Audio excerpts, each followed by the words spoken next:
Entertainment, Morayo Productions Entertainment, àwọn ètò onílàákàyè lónìí ọ̀ràn, fàájì fámíà, ìgbádùn kẹlẹlẹ, ojúlówó àṣà àti ìṣe Yorùbá, ìpolówó ọjà àti bẹ́ẹ̀ bẹ́ẹ̀ lọ.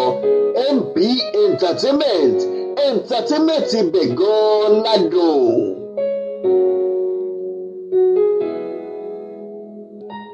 Ọ̀kín lọba ẹyẹ, kìnìún lọba ẹranko, ọ̀gá nìkan ń láwùjọ òkúta.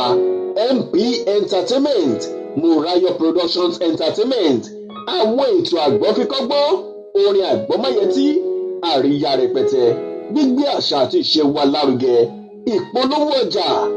MP Entertainment, Morayo Productions Entertainment, àwọn gan-an lọ̀gá àgbà.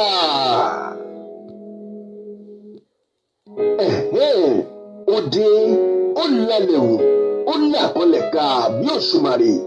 MP Entertainment, Morayo Productions Entertainment, àwọn ètò onílàákàyè lónìí ọ̀ràn, fàájì fámíà, ìgbádùn kẹlẹlẹ, ojúlówó àṣà àti ìṣe Yorùbá, ìpolówó ọjà àti bẹ́ẹ̀ bẹ́ẹ̀ lọ.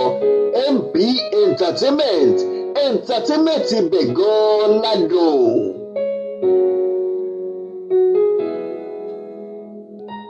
Ọ̀kín lọba ẹyẹ, kìnìún lọba ẹranko, ọ̀gá nìkan ń láwùjọ òkúta.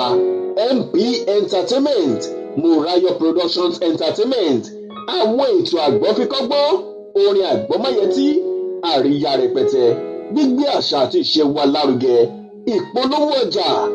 MP Entertainment, Morayo Productions Entertainment, àwọn gan-an lọ̀gá àgbà.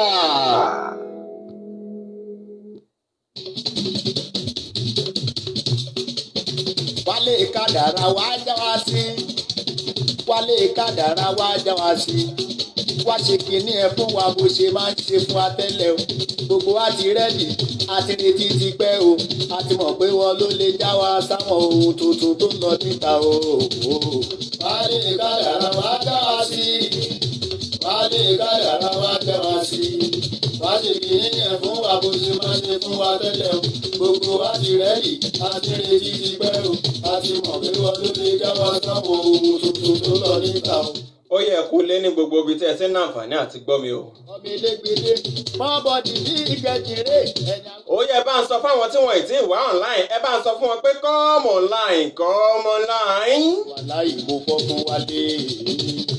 Wálé kádàrá wá já wá sí. Èmi kọ́ lẹ fọ́ fún Ọlọ́run ọba Elédùmarè lẹ̀ ń fọ́ fún o. Wá ṣe kìíní yẹn fún wa bó ṣe máa ṣe fún wa tẹ́lẹ̀ o. Gbogbo wa ti rẹ́dì, a ti retí ti pẹ́. Ó yá mo tún ti dé, mo ti wá já yín sí lákòókò yìí. Kí la rí gbọ́ lẹ́tọ̀ lórí Morayo Productions Entertainment, MP Entertainment. Ènìyàn kan Ọlọ́run. Pẹ̀lú àjọṣepọ̀ Royal Kings Multilinks Global Concept Limited. Láti fi bínú gbà á padà lọ́jọ́ tẹ bá ṣẹra yín. Morayo Productions Entertainment eléyìí tí olú iléeṣẹ́ wọn wà ní Dubai ní orílẹ̀-èdè United Arab Emirates. Máa ṣe fún wa tẹ́lẹ̀ o, gbogbo wa ti rẹ́dì, a ti retí. Àwọn àti Royal Kings Multilinks Global Concept Limited ni wọ́n ní ká máa fún yín láwọn ètò lọ́lọ́kan ọ̀jọ̀kan. Wálé ti dé, Wálé kádàrá ti dé. Ẹ kú lé. Wálé ti dé, Wálé kádàrá ti dé. Mr. Destiny ti dé. Mo ti dé nìyẹn o. Mr. Destiny ti dé. Ó yẹ èèyàn ọmọ ológo dà. Ẹ̀ẹ́dẹ̀ fàwọn olófo sílẹ̀ kí wọ́n jọ máa ṣe papọ̀ pẹ̀lú àwọn olódo. Ọ̀rọ̀ àtàtà tó gbélé-gbé Wálé ti dé. Àtolófo àtolódo Gbénga àwọn méjèèjì òfo ló máa padà jẹ́ the end wọn. Gbénga gan rẹ́rìn. Ó yá lọ chẹ́ẹ̀kì ẹ̀ wò Gbénga olófo plus olódo is equal to 0. Ẹ ṣáà ti mọ̀ wípé eyín ló ń jẹ egun ahọ́n ló ń lábẹ́. Àtẹ̀mí àti gbogbo ẹ̀yin tẹ̀ ń náǹfààní àti máa wò mí lákòókò yìí. Gbogbo wa pátápátá àwa ò ní lábẹ́ tiwa kàkàkà lábẹ́ bẹ̀tà la máa padà máa jẹ. Adéwálé Légbèdé Mr. Destiny Wálé Kádàrá ló tún ń kẹyìn káàbọ̀ sápá bíi. Kí la rí gbọ́ lẹ́tọ̀ lórí Morayo Productions Entertainment, MP Entertainment. Royal Kings Multilinks Global Concept Limited àwọn náà dúró gbágbágbá àjọ ń ṣe ni o. Gbẹ̀ngà Lawal òun lọ lọ́wọ́ bọ́tìnì. Ọ̀chùkù Bright Ìjábọ̀ ọlọ́wọ́ bọ́tìnì kékeré. Àwọn ọlọ́wọ́ bọ́tìnì mi pọ̀ rẹpẹtẹ. Mo fẹ́ lè ní gbogbo ìdílé Ìjábọ̀ Bright gbogbo wọn lọ lọ́wọ́ bọ́tìnì. Ọ̀gá wa tọ́tọ́ ọ̀gá wa pátápátá. Ìjábọ̀ Bright ọlọ́wọ́ bọ́tìnì àgbà nìyẹn ọ̀gá wa nìyẹn. Ẹ ṣe kú àdúró tì ń gbogbo gbà. Ó yá o kí la rí gbọ́. Àní kí la rí gbọ́ lágbo àwọn amúlùdùn kí la rí gbọ́ lábalẹ̀ eré ìdárayá. Ó yá mo ti bá yín dì wọ́n wá lóní rẹpẹtẹ lóní ràbájì gan o. Ó yá ẹ má wara ru ẹ má sùn ẹ má gọ̀ ẹ má nà gẹ̀rẹ̀.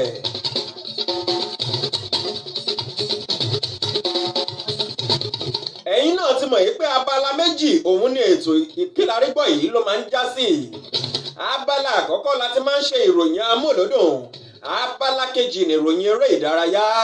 Ó yá ẹjẹ́ ń tapá bíbẹ̀rẹ̀ láti agbo ìròyìn amúlòdùn.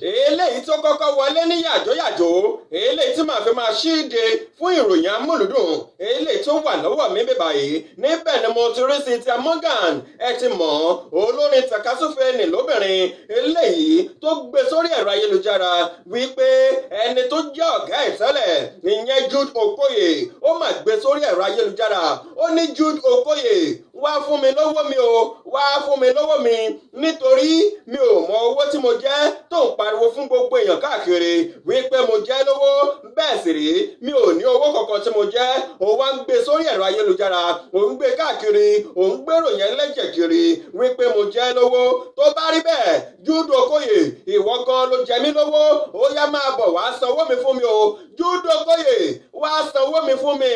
Cynthia Morgan obìnrin olórin takasúfèé lóbìnrin òun ló sọ eléyìí bẹ́ẹ̀ sórí ẹ̀rọ ayélujára.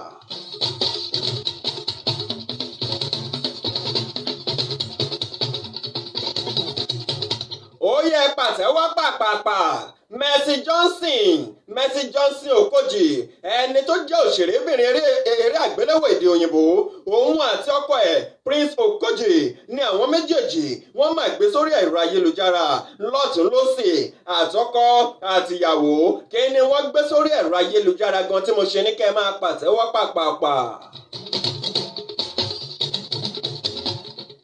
Mercy Johnson Okoji àti ọkọ ẹ̀ Prince Okoji àwọn méjèèjì àná alánà yìí ni wọ́n máa ṣe ayẹyẹ ọdún kẹsàn-án eléyìí tí àwọn méjèèjì tí wọ́n ti jọ ṣe ìgbéyàwó bí Mercy Johnson Okoji bóun ṣe gbé sórí ẹ̀rọ ayélujára tiẹ̀ bẹ́ẹ̀ náà ni ọkọ ẹ̀ Prince Okoji lòun náà gbé sápá ọ̀dọ̀ tiẹ̀ wípé ẹ bá wa jó ẹ bá wa yọ̀ ọdún náà rí lọ́hùn-ún ọjọ́ náà rí lọ́hùn-ún 2011 eléyìí tá a bẹ̀rẹ̀ ìrìn àjò ìgbéyàwó wa a dẹ̀ tún dúpẹ́ lọ́wọ́ Ọlọ́run wípé ó ti fi ọmọ mẹ́rin làǹtìlanti ó ti fi ta wá lọ́rẹ àwa ń dúpẹ́ à ń fò fáyọ̀ wípé ó ti pé ọdún 9 gbáko tá a ti bẹ̀rẹ̀ ìrìn àjò ìgbéyàwó wa.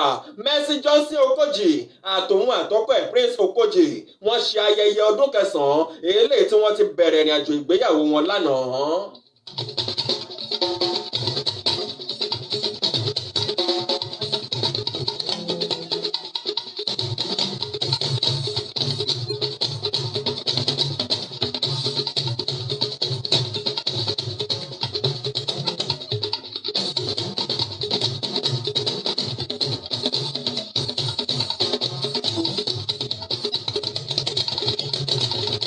eléyìí tó kàn lọ́wọ́ mi bí báyìí níbẹ̀ ni mo ti rí o tí òṣèrébìnrin eré àgbéléwò èdè Yorùbá ni eléyìí tó jẹ́ ọ̀dọ́bìnrin tó ń gbéra bọ̀ tó dẹ̀ ń ṣe dáadáa nínú eré àgbéléwò tó ti kọ sórí ẹ̀rọ ayélujára wípé ẹni tó gbìyànjú tó dán irú eléyìí wò kódà ẹgbẹ̀ta ọdún òun nírú ẹni bẹ́ẹ̀ ló máa fi jìyà nǹkan tó ṣe yìí á dẹ̀ jẹ̀yà yẹn kí ni nǹkan tí wọ́n ṣe tí Olúwabùkúnmi Olúwaṣínà tó gbé sórí ẹ̀rọ ayélujára.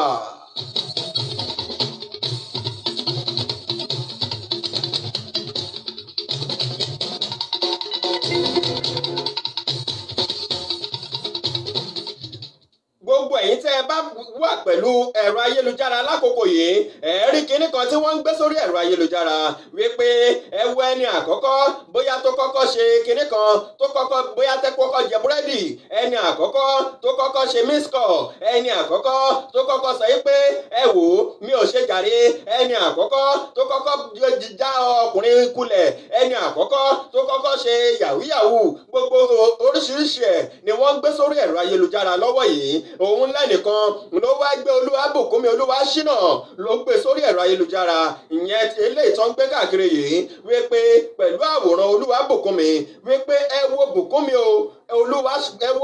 Olúwaṣínà òun ní obìnrin àkọ́kọ́ tó máa kọ́kọ́ sunkún láti bẹ̀rẹ̀ inú eré títí dé ìparí rẹ̀ tó sì tún sọ síbẹ̀ sí wípé kódà gan ìtàn tún sọ wípé Olúwabùkúnmi Olúwaṣínà ó ti ṣe akéde ọba rí alágbogbo ọba rí nígbà kan rí ìyẹn lọ́dún 1867 sí 1878 ní Bùkúnmi ní kíní àwòrán yìí ló bá ṣe bẹ́ẹ̀ ló ta kán sọ́wọ́ Olúwabùkúnmi inú bá bí ló bẹ̀rẹ̀ sí ní pariwo in fact tó bá jẹ́ pé rí Olúwabùkúnmi Olúwaṣínà bó ṣe ń pariwo ni ó dẹ̀ ń pariwo látòrí ẹ̀rọ ayélujára mò ń gbọ́ níbi tí mo wà níbi tí ọ̀rọ̀ náà tó ká lára dé mo wá ní ẹ wò ẹni tó gbìyànjú tó dán irú eléyìí wò irú ẹni bẹ́ẹ̀ á jẹ babaláku ìyà fódìdí ẹgbẹ̀ta ọdún ṣé ẹ mọ iye tí wọ́n ń pè bẹ́ẹ̀ 600 years ló nírú ẹni bẹ́ẹ̀ ló máa fi jìyà ẹni tó gbé àwòrán mi tó gbé sórí ẹ̀rọ ayélujára wípé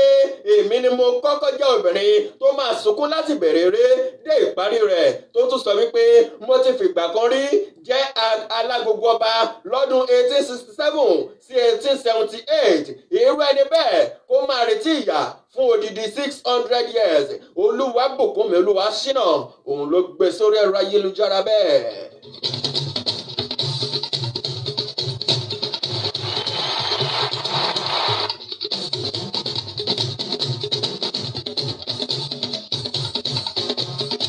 èébà ara mi ò rírí mo rórí ológbò ní supermarket ẹni kí ló wá débẹ̀. òun ni ìròyìn tọkàn lọ́wọ́ mi bí báyìí níbi tí mo ti rí gbajúgbajà ìlúmọ̀ọ́ká alámúlùdùn ẹni tó jẹ́ amúlùdùn ìyẹn Ebuka Obi Uchendu. ẹ̀yin tẹ́ ẹ̀ bá mọ Ebuka Obi Uchendu ẹ lọ wò ó dáadáa òun ní ọkùnrin kan tó rán agbádá kan nígbà kan táwọn èèyàn tí wọ́n bẹ̀rẹ̀ sí ní kàṣẹ kódà Ebuka tí mò ń sọ yìí ẹ máa mọ̀ dáadáa ní agbo àwọn amúlùdùn.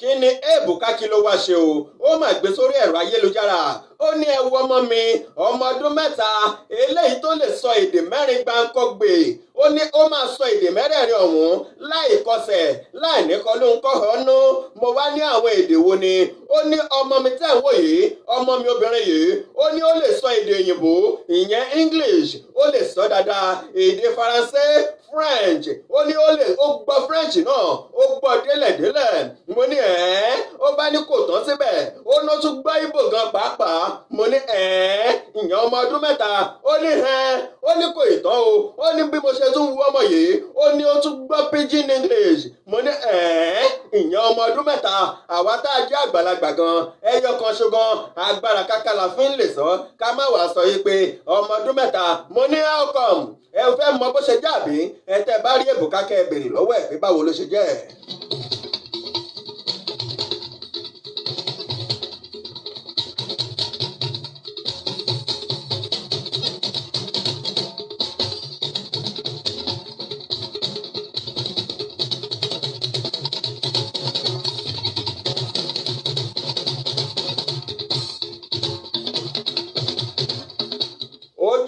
kan lánàá níbi tí mo ti rí Adékúnlé Gold àtòun àtìyàwó ẹ̀ Simisola níbi tí wọ́n ti jọ ń ta lúdò wọ́n wá gbé ọmọ wọn dání wọ́n bá Simisola ìyẹn gbé ọmọ dání wọ́n gbọ́ ń play lúdò ọ̀hún bí wọ́n ṣe ń play ẹ̀ ni wọ́n ń jó sí mísíkì nínú wọn dùn mo yá dọ́gbọ́n fídíò wọn mo kámẹ́rà àwọn mẹ́tẹ̀ẹ̀ta níbi tí wọ́n ti ń ṣeré kódà ìta gbangba ni o kì í ṣe wípé inú ilé wọn ni wọ́n wà ìta gbangba níbi tí mo ti fídíò wọn yẹn ẹ fẹ́ mọ bí mo ṣe fídíò wọn àbí ẹ máa fi hàn yín àmọ́ ó dùn mí wípé ẹ̀ lé ní àǹfààní àti wò ó mo rí Simisola àti ọkọ ẹ̀ Adékúnlé Gold níbi táwọn méjèèjì àtọmọ wọn ìyẹn Adéjàre Kòsọ́kọ́ tí wọ́n ti ń ta lúdò níta gbangba lánàá òde àná ni o.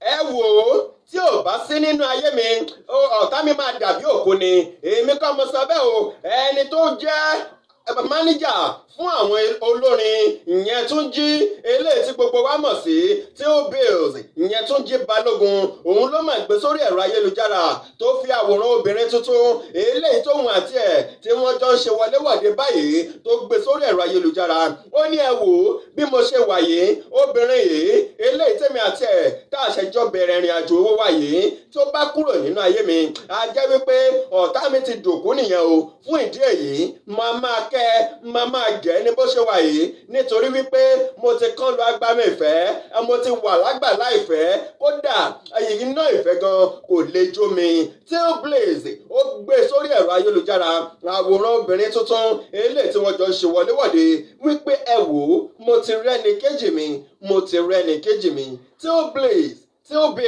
òun ló sọ bẹ́ẹ̀. ẹ wò pé karamọ́ mi ti pọ̀ jù kí ló wá ń jẹ àpẹtì Keffi Slims Cakes and Events. I love it. So delicious. Let's just resist the taste. Ẹ wò pé karamọ́ mi ti pọ̀ jù kí ló wá ń jẹ àpẹtì Keffi Slims Cakes and Events ṣe máa ní mò ń jẹ o. Tẹ́yìn gan bá jẹ ńkọ́ ẹ mọ feel like ẹ máa jẹ sí. Like seriously, I'm not exaggerating. Àtàtò iyọ̀ ọdún gbogbo èròjà pátápátá ló wà nínú ẹ̀ tó sì ṣe rẹ́gí. Cakes nìkan kọ́ ni Keffi Slims Cakes and Events ń ṣe o. Wọ́n tún ṣe snacks, small chops, cocktail drinks tó bá tún wá jẹ́ wípé ká decorate. Ọ̀gá ni wọ́n lẹ́nu bẹ̀. Wọ́n ní skills láti tún fún yín ní oríṣiríṣi designs and styles. Kitchen services kọ́ ẹ ṣe wọn ló ṣíwájú. Àwọn gan ni wọ́n gbafẹ́ torí kò sí road tẹ̀ fẹ́ tí wọ́n lè ṣe fún yín pẹ̀lú packaging tó bẹ́ẹ̀. Ẹ ti tún lè kó gbogbo àwọn nǹkan wọ̀nyí lọ́dọ̀ wọn. Ẹ try wọn lónìí kẹ́yìn gan mọ̀ pé confirm ní apá àti asọ́dùn. Keffi Slims Cakes and Events wà ní shop 4 Ṣóyúngbé family shopping complex Lẹ́gbẹ̀dẹ́lé express furniture Ọlọ́runṣògo Abẹ́òkúta. Ẹ ti tún lè pè wọ́n sórí 0803-635-2561 tàbí 0809-118-6790. Keffi Slims Cakes and Events. We are your party planner. Destiny World of Entertainment. Ohun tó dára ni láti máa ka iye ọjọ́ wa kó lè máa fọkàn wá sípa ọgbọ́n. Gbogbo ẹ̀yin tẹ́ ẹ fẹ́ ṣọjọ́ ìbí tàbí tẹ́ ẹ fẹ́ kí àwọn olólùfẹ́ yín fún ọjọ́ ìbí wọn. Tẹ́ wá wo bẹ́ẹ̀ ṣe lè kí wọn lórí gbogbo social media pẹ̀lú video skit tàbí ewì tí mórí ẹni wú tàbí ẹ fẹ́ ṣe birthday surprise fún wọn. Bó sì jẹ́ wípé ẹ̀yin fẹ́ fi video skit polówó ọjà yín tàbí iléeṣẹ́ yín. Destiny Entertainment World ní kẹ́ ẹ pè kán bá yín package ẹ̀ fún ìtẹ́lọ́rùn yín. Láti kàn sí Destiny Entertainment World fún birthday video skit yín àti birthday surprise fáwọn olólùfẹ́ yín ẹ pè 0816-536-5992 0816-536-5992 tàbí kẹ́ fọ́lọ̀ wọn lórí Instagram @officialwalekadara, Facebook Destiny Wale Kadara. Destiny Entertainment World àwọn gangan la múlùúdùn. Megastore ńlá kan kalẹ̀ kà sílùú Abẹ́òkúta. Yá Àlá Megastore Ventures ló ń jẹ́. Yá Àlá Megastore Ventures níbi tẹ́ ẹ ti lè rí àwọn oríṣiríṣi nǹkan lọ́pọ̀ yanturu bíi àwọn nǹkan lílò ọmọdé, bàtà àti aṣọ ọmọdé lóníranran, trolley, wardrobes, school bags, perfumes, body cream, hair accessories, flask, baby bed, gas cooker, kitchen equipment àti bẹ́ẹ̀ bẹ́ẹ̀ lọ. Owó wọn ò gani lára. Wọ́n ń ta wholesales àti retails. Yá Àlá Megastore Ventures wà ní number 7 Babawo Shopping Complex off Richland Petroleum Rounder off Ayetoro Road Abẹ́òkúta. Wọ́n tún wà ní complex lọ́nà ìsàlẹ̀ ọjà Kútọ̀ Abẹ́òkúta. Ẹ̀rọ ìbánisọ̀rọ̀ wọn ni 0803-046-1395 tàbí 0806-937-1405. Yá Àlá Mega Store lórí gbogbo social media. Yá Àlá Mega Store Ventures. Ó dé ó lálẹ́ wò ó làkọlẹ̀ ká bí òṣùmàrè. MP Entertainment, Moriah Productions Entertainment, àwọn ètò onílàákàyè lónìí ọ̀ràn, fàájì fámíà, ìgbádùn kẹlẹlẹ, ojúlówó àṣà àti ìṣe Yorùbá, ìpolówó ọjà àti bẹ́ẹ̀ bẹ́ẹ̀ lọ. MP Entertainment ibẹ̀ gan-an ládùn.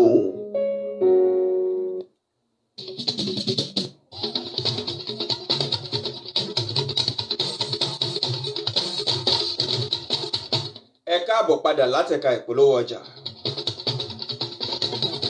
Kí la rí gbọ́ lẹ́tò eléyìí tó sì ń lọ lọ́wọ́ ní Moriah Productions Entertainment pẹ̀lú àjọṣepọ̀ Royal Kings Multilinks Global Concept Limited. Olólùfẹ́ yín náà ló ṣì wà mẹ́ẹ̀ tó sì ń túkọ̀ ètò Adéwálé Elégbèdé Mr Destiny Wálé Kádàrá. Ẹ má gbàgbé pé bí ẹ ṣe ń wò wá yìí ẹ ní àǹfààní láti máa bá wa share káàkiri fún gbogbo àwọn èèyàn láti lè máa darapọ̀ mọ́ wa.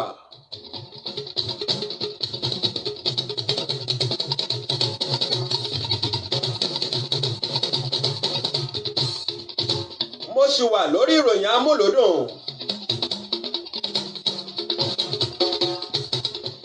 Ìròyìn eléyìí tó kàn lọ́wọ́ mi bí báyìí níbẹ̀ ni mo ti rí Genevieve Nnaji eléyìí tó jẹ́ ọmọ ọdún 31 tó ti sọ wípé ẹ wò lọ́wọ́ yìí bí mo ṣe wà yìí mi ò tiẹ̀ tí ì ṣetán láti ṣe ìgbéyàwó kankan bẹ́ẹ̀ sì rí ó ní ọmọ kan eléyìí tó ṣègbéyàwó láìpẹ́ yìí ìyẹn ọmọbìnrin eléyìí tó ṣègbéyàwó fún láìpẹ́ yìí Genevieve ó wá sọ wípé ẹ wò lọ́wọ́ yìí mi ò tiẹ̀ tí ì ṣetán láti sọ wípé mo fẹ́ ṣègbéyàwó pẹ̀lú ẹnikẹ́ni nítorí ẹni tó bá ṣègbéyàwó irú ẹni bẹ́ẹ̀ kó múra láti ṣègbéyàwó ọ̀hún tán pátápátá ìyẹn ni pé kí irú ẹni bẹ́ẹ̀ kó múra láti fẹ̀yìntì sílé gẹ́gẹ́ bí onígbéyàwó bẹ́ẹ̀ sì rí èmi bí mo ṣe wà yìí mo sì ní àwọn nǹkan kan eléyìí tí ó máa dí mi lọ́wọ́ tí n bá sọ pé mo fẹ́ ṣe ìgbéyàwó ẹ wò mi ò tí ì ṣetán báyìí lásìkò yìí láti sọ wípé mo fẹ́ ṣe ìgbéyàwó mi ò tiẹ̀ tí ì rẹ́dì bẹ́ẹ̀ ni mo mọ̀ wípé nígbà tó bá tó àkókò màá sọ bóyá màá ṣègbéyàwó àbí mi ò ní sọ. Genevieve Nnaji òun ló sọ eléyìí bẹ́ẹ̀ wípé òun ò tí ì ṣetán láti ṣe ìgbéyàwó òṣèrébìnrin eré àgbéléwò èdè òyìnbó ni.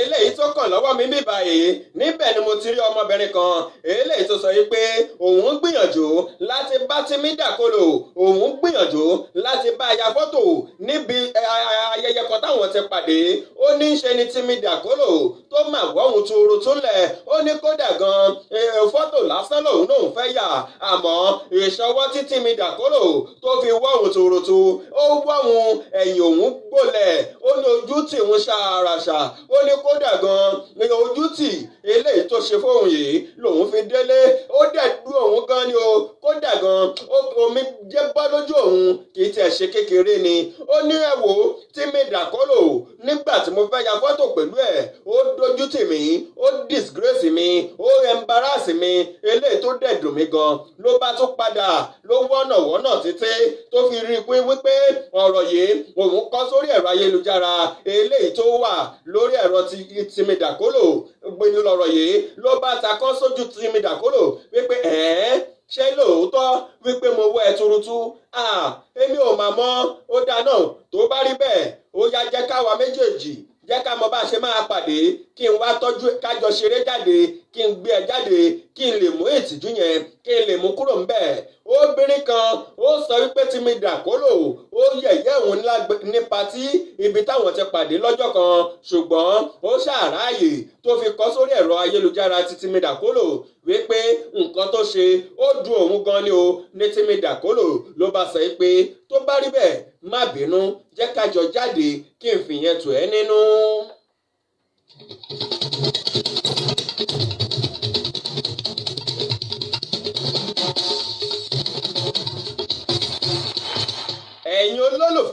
òṣèrébìnrin ni Ẹniọlá Badmus ẹ ti mọ̀ àbí gbogbo Bizgirl ẹ ti mọ̀ ẹ̀yin olólùfẹ́ ẹ wò ó tẹ́ ẹ bá rí Ẹniọlá Badmus ẹ má jẹ́ kó yà yín lẹ́nu o nítorí lọ́wọ́ yìí Ẹniọlá Badmus ó ṣeé ṣe kó jẹ́ pé bó ṣe wà tẹ́lẹ̀tẹ́lẹ̀ tó gbéra tó gbé bọ́dì tó lára dáadáa ó ṣeé ṣe kó jẹ́ pé ó máa padà wá di lẹ́pa eléyìí tó ti bẹ̀rẹ̀ sí ní ṣe àwọn ẹ̀sásáìsì eléyìí tí yóò jẹ́ kó tètè jò kódà gan àwọn nǹkan tó ń gbé ẹ̀sásáìsì tó ń ṣe ó pọ̀ débi wípé ó ṣáà lè tètè jò kódà gan ó gbé táyà tírélà eléyìí tó wúwo gidi gan níbi tó ti ń gbé táyà ọ̀hún ó pariwo ó ní ẹ wò ó kí n má parọ́ tàn yín táyà yìí wúwo àmọ́ kò sí ṣíṣe kò sáìṣe máa gbìyànjú ó dẹ̀ ń gbìyànjú láti rí wípé gbogbo ipá òun lòun sà láti rí wípé òun ara òun kò ṣe bí ọ̀rọ̀ bọ̀ mọ́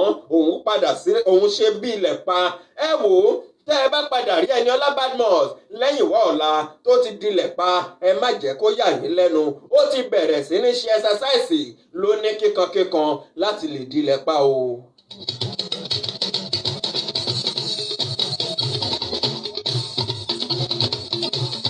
ìròyìn eléyìí tó kàn lọ́wọ́ mi yìí mi ní pẹ́ lórí ẹ̀ má kàn yan lórí fẹ́rẹ́fẹ́ ni. níbẹ̀ ni mo ti rí Ramon Abbas eléyìí tí gbogbo wa mọ̀ sí Hush Puppy. ẹ ti mọ̀ àbí ẹ̀yin tẹ́ ẹ bá dẹ̀ mọ̀ ẹ tẹ Hush Puppy sórí ẹ̀rọ ayélujára kẹ́ ẹ lè mọ ẹni tó ń jẹ́ bẹ́ẹ̀.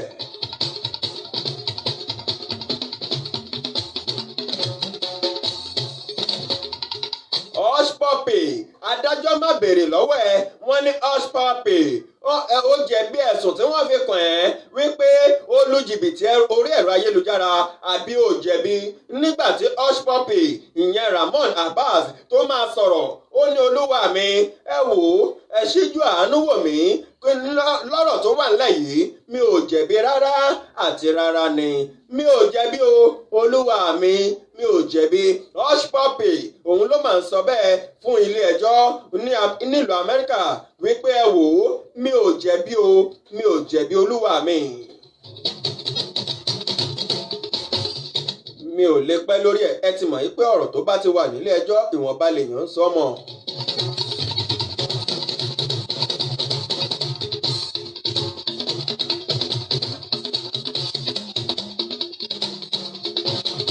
ẹ wo bí lákòókò yìí tẹ́ ẹ bá rí Two-Face ìyẹn Innocent Idibia tẹ́ ẹ bá ti rí ẹ máa sọ yí pé àgbẹ̀lérè Two-Face àgbẹ̀ Two-Face òun ni ká ẹ máa pè báyìí o nítorí Two-Face ìyẹn Innocent Idibia ni ó mà ti gbé sórí ẹ̀rọ ayélujára báyìí wípé ẹ wò ó oko mi rèé o eléyìí tí mo ń dá ní ìpínlẹ̀ Benue òun ni oko ọ̀hún wà tó sì gbé sórí ẹ̀rọ ayélujára wípé ẹ wò ó oko mi tí mò ń dá oko náà ti ń ṣe bẹ́ẹ̀ ó ti ń dàgbà bọ̀ ẹ wo oko mi Inobia Farms òun lórúkọ tó pe oko ọ̀hún tẹ́ ẹ bá rí Two-Face ẹ máa pè ní àgbẹ̀ Two-Face nítorí lọ́wọ́ yìí ó ti mú iṣẹ́ àgbẹ̀ ó ti mú mọ́ orin kíkọ o Two-Face ó fi oko ẹ̀ eléyìí tó ń dá ní ìpínlẹ̀ Benue ó fi hàn fún gbogbo aráyé.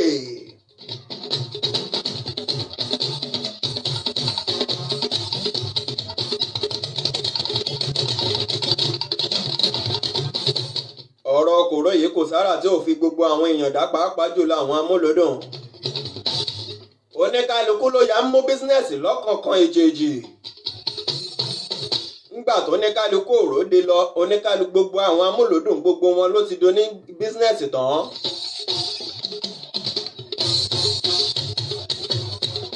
Two-Face Idibia òun náà bá di àgbẹ̀ ló bá bẹ̀rẹ̀ sí ní dáko ní Benue lóko ẹ̀ wà ẹ̀yin tẹ́ ẹ bá fẹ́ mọ ibi tó kó ibi Two-Face wà.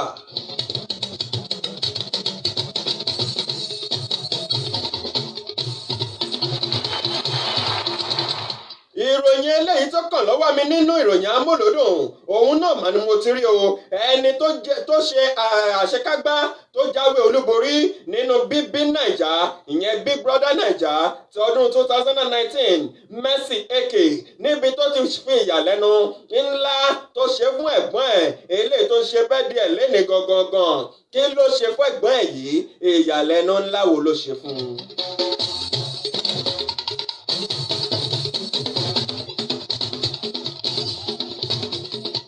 Mercy Eke eléyìí tó gba àṣekágbá nínú bíbí Naija lọ́dún 2019 ló bá ní àǹtí mi ẹ wò ó ẹ má bínú ẹ bá mi mánéjì Toyota Venza yìí owó ẹ̀ bó ṣe wà yìí ó wọ̀ sí bíi 5 million naira ká sọ pé láàrin bíi 4.5 million sí 5 million naira ẹ ṣàbá mi mánéjì ẹ̀ fún bẹ́ẹ̀dẹ̀ yín èmi gangan ni o ló ṣe ìyàlẹ́nu ọ̀hún fún ẹ̀gbọ́n ẹ̀ Mercy Eke ẹni tó jáwé olúborí nínú Big Brother Naija ìyẹn ti ọdún 2019 ó fún ẹ̀gbọ́n ẹ̀ ní Toyota Venza ló wípé ẹ̀gbọ́n ẹ bá mi mánéjì ẹ̀ fún bẹ́ẹ̀dẹ̀ yín eléyìí tẹ̀ ń ṣe lénìí.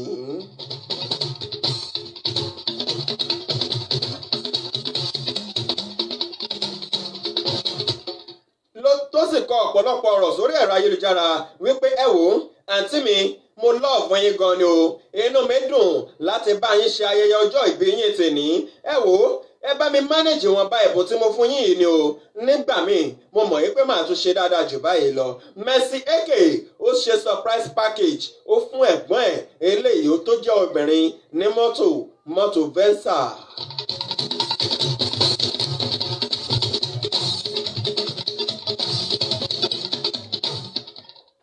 ìròyìn eléyìí tó kàn yìí ẹni tí ikú bá ṣí fìlà ẹ̀ irú ẹni bẹ́ẹ̀ kó máa dúpẹ́ ni o wípé kò gba ẹ̀mí òun níbẹ̀ ni mo ti rí olórin obìnrin kan eléyìí tó ń kọrin tàkásùfé Ṣèyíṣe níbi tó ti fi sórí ẹ̀rọ ayélujára wípé orí mà kó mi yọ o ẹ bá mi dúpẹ́ ẹ bá mi yọ̀ kí ló ṣẹlẹ̀.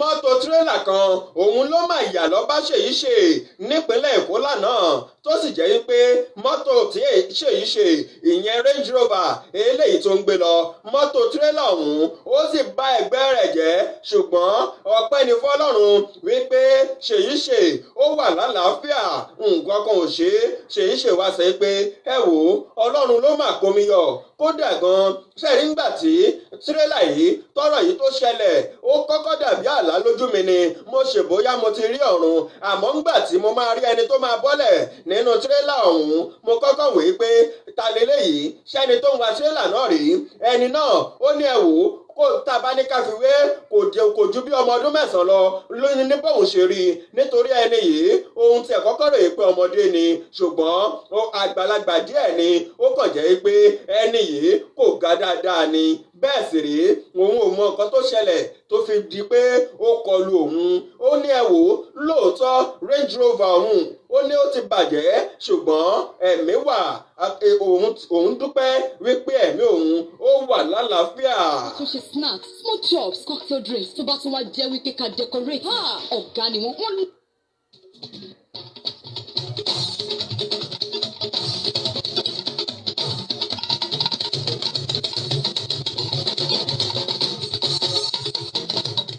Ṣèyíṣe tó wá sọ síwájú sí i ó ní ẹ wò ó nǹkan tó tiẹ̀ tún wá yà mí lẹ́nu nípa ọ̀rọ̀ dẹ́rẹ́bà òun náà ni wípé dẹ́rẹ́bà yìí kò ní ìwé awakọ̀ kò ní ìwé mọ́tò kò ní ìwé ìdánimọ̀ kò ní nǹkan kan gbogbo nǹkan tó yẹ kó ní òun ni ò ní ó ní ẹ wò ó ọpẹ́ ní fọ́lọ́run wípé mi ò ti dẹni àgbégbè ẹ bá mi dúpẹ́ ẹ bá mi yọ̀ Ṣèyíṣe òun ló máa ń dúpẹ́ báyìí tó sì ń ṣe bẹ́ẹ̀ tó ní ẹ wò ó ẹ̀yin ará mi ẹ wá wo eléyìí tó ṣẹlẹ̀ yìí ẹ máa tún retí orin mi eléyìí tó ń bọ̀ láìpẹ́ ó máa jáde láìpẹ́ eléyìí tẹ́ máa mọ̀ tí mo pè ní Tuale.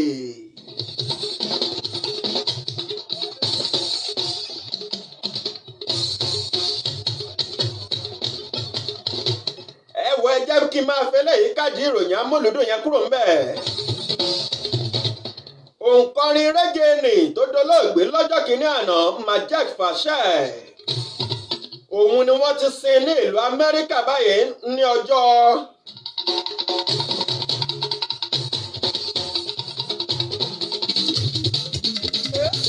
wọ́n ti sin lọ́jọ́ Monday.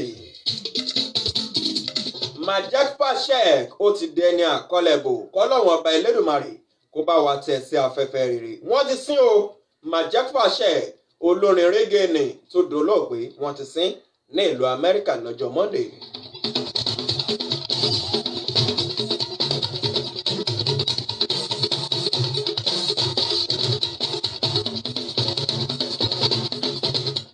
ìyẹn ni mo fi máa káàdì ìròyìn amúlùdùn kúrò ńlẹ̀ ó yá tó di wípé àwa lọ sí abala ìròyìn eré ìdárayá ẹ jẹ́ ń dẹ́ka ìpolówó ọjà kí n polówó ohun tí mò ń tà mò ń padà bọ̀.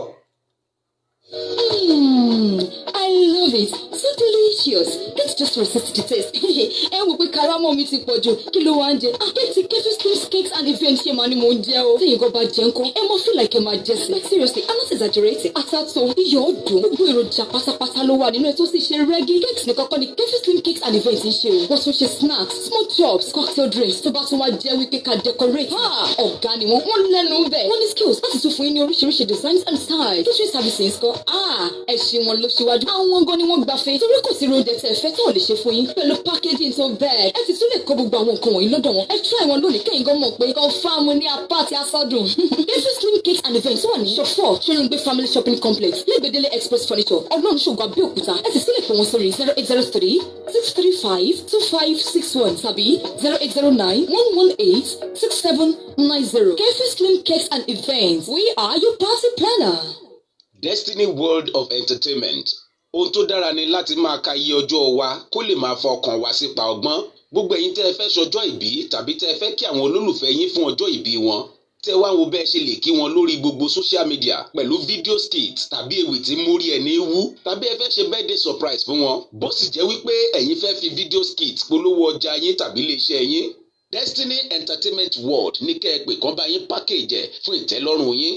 Láti kàn sí Destiny Entertainment World fún birthday video skit yín àti birthday surprise fáwọn olólùfẹ́ yín ẹ pè 0816-536-5992 0816-536-5992 tàbí kẹ́ follow wọn lórí Instagram @officialwalekadara, Facebook Destiny Wale Kadara, Destiny Entertainment World àwọn gangan la múlùúdùn.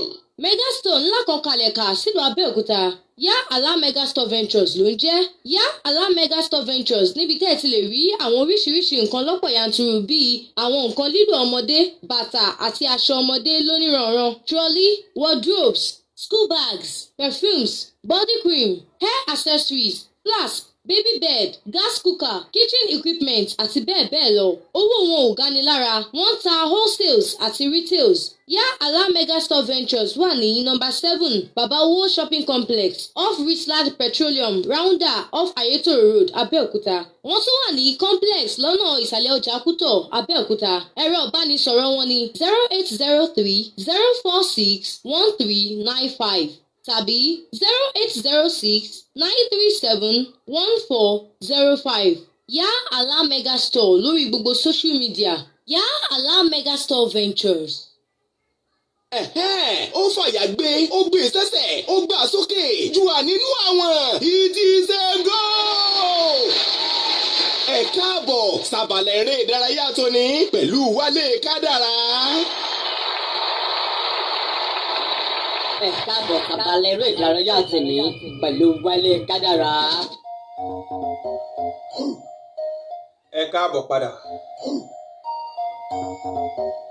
Kí la rí gbọ́ lẹ́tọ̀ eléyìí tó ń lọ lọ́wọ́ ní MP Entertainment pẹ̀lú àjọṣepọ̀ Royal Kings Multilink Global Concept Limited.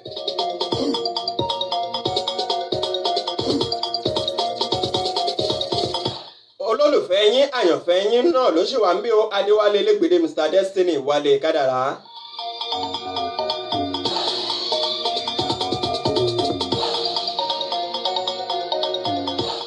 àti lọ àti bọ̀ lágbo ìròyìn amúlòdùn. Ó yẹ ẹja ṣeré ìdárayá. Ẹ kúkú ti mọ̀ wípé ẹni tó máa ṣeré ìdárayá ò gbọ́dọ̀ ṣe dẹ̀gẹ̀dẹ̀gẹ̀. Ẹ̀yin tẹ́ fẹ́ gbọ́ná ẹ ò gbọ́dọ̀ sùn. Ó yá ẹ jí ẹ má sùn. Because no time to check time, no time to waste time. Má sùn má gọ̀ má nọ̀gẹ̀rẹ̀. Ó yẹ já bẹ̀rẹ̀ pẹ̀lú eré ìdárayá yẹn ṣáà.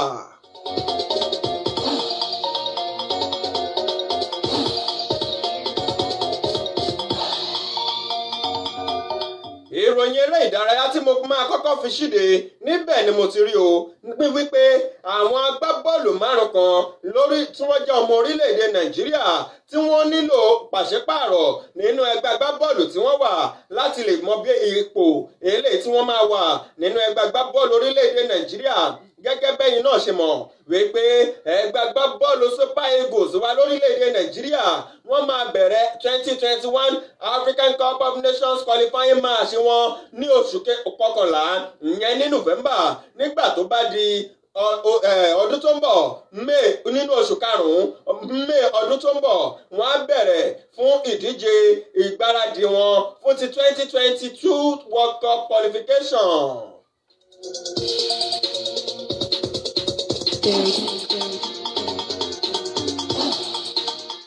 Eléyìí ní ọ̀rọ̀ tí Confederation of African Football CAF ìyẹn àgbáríjọ àwọn agbábọ́ọ̀lù nílẹ̀ adúláwọ̀ tí wọ́n fi síta ọjọ́ Wednesday eléyìí tó kọjá wípé àwọn sún síwájú nítorí látàrí àjàkálẹ̀ àrùn coronavirus eléyìí tó gbàlúgbàgbòrò kan.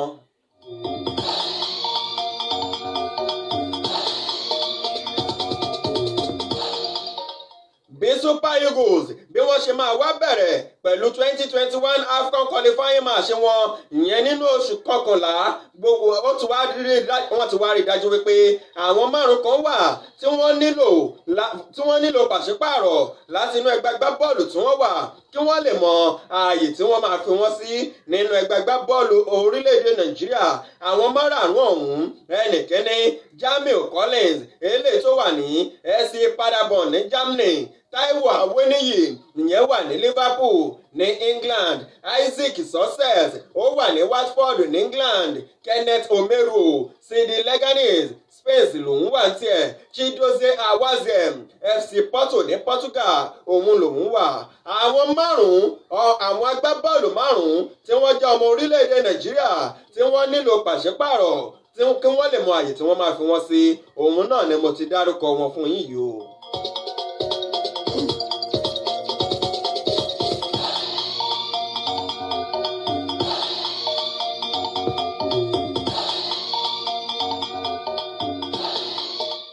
Agbábọ́ọ̀lù nígbà kan rí fún orílẹ̀-èdè Nàìjíríà ìyẹn ẹni tó tún fi ìgbà kan rí tó jẹ́ captain fún Super Eagles John Mikel Obi òun ni wọ́n mà ti fún ní aṣọ nọ́mbà 13 ìyẹn jẹ́sí nọ́mbà 13 nínú ẹgbẹ́ agbábọ́ọ̀lù Stoke City eléyìí tó wà báyìí fún sáà tó ń bọ̀ lọ́nà. Aṣọ nọ́mbà 13 òun ni wọ́n fún John Mikel Obi ní Stoke City tó wà.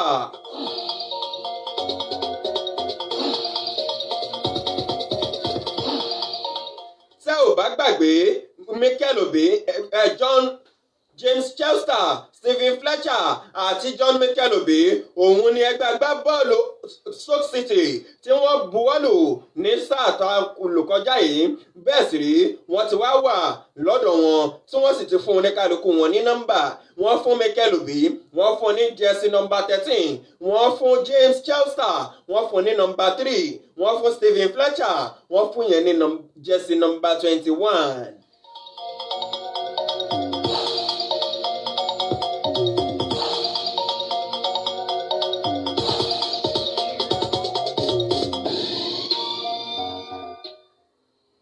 Agbábọ́ọ̀lù Rangers wọ́n mà ti kéde síta wípé ọmọ orílẹ̀-èdè Nàìjíríà tó jẹ́ agbábọ́ọ̀lù wọn ìyẹn Leon Balogun ó ti padà sórí pápá lẹ́yìn ọ̀sẹ̀ mélòó kan eléyìí tí kò fi sí lórí pápá látàrí látàrí ìfarapa ẹ̀ eléyìí tó ní tẹ́ ẹ bá lọ wò dáadáa nínú àwọn eré bọ́ọ̀lù tí wọ́n ti gbá sẹ́yìn Leon Balogun ó ti pàdánù àwọn ìdíje bíi méjì sẹ́yìn eléyìí tí ẹgbẹ́ agbábọ́ọ̀lù Rangers tí wọ́n gbá pẹ̀lú Livingston àti Kilmarnock ní látàrí ìfarapa ẹ̀.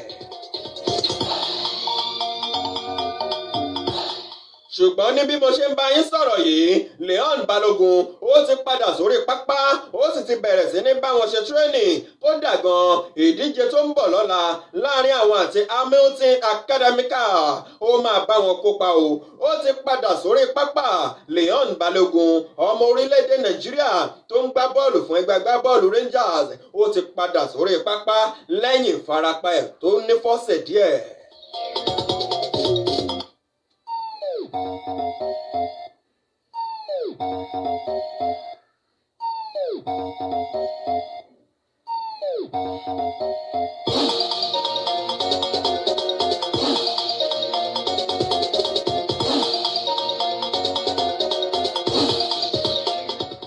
ìròyìn eléyìí tó kàn lọ́wọ́ mi bí báyìí níbẹ̀ ni mo ti rí agbábọ́ọ̀lù nì fún ẹgbẹ́ agbábọ́ọ̀lù Manchester United ìyẹn Paul Pogba níbi tí wọ́n ti ṣe àyẹ̀wò fún wípé Paul Pogba ó ti ní àrùn àjàkálẹ̀ àrùn coronavirus ìyẹn ni wípé àrùn COVID-19 ó ti ń bá Paul Pogba jà léyìí tó jẹ́ wípé Paul Pogba kò ní lè bá wọn ẹgbẹ́ agbábọ́ọ̀lù orílẹ̀-èdè France kò ní lè bá wọn kópa nínú ìdíje tó ń bọ̀ nínú oṣù kẹsàn-án lọ́jọ́ 5 oṣù kẹsàn-án ìyẹn ọdún tá a wà yìí eléyìí tó bọ́ sí ọjọ́ sátidé látàrí wípé lásìkò náà ó sì máa wà níbi tí wọ́n ti ń ṣe ìtọ́jú rẹ̀ nítorí wípé Paul Pogba ó ti ní àjàkálẹ̀ àrùn coronavirus fún ìdí èyí kò ní lè bá wọn kópa nínú àwọn ìdíje kọ̀ọ̀kan eléyìí tó ń bọ̀ lọ́nà kódà gan ẹ wò ó àwọn ìdíje eléyìí tí Paul Pogba tó máa pàdánù ẹ̀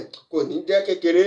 Paul Pogba ó ti fara kó àjàkálẹ̀ àrùn coronavirus ní báyìí ó ní láti lọ fún ọjọ́ 14 láti fi gba ìtọ́jú.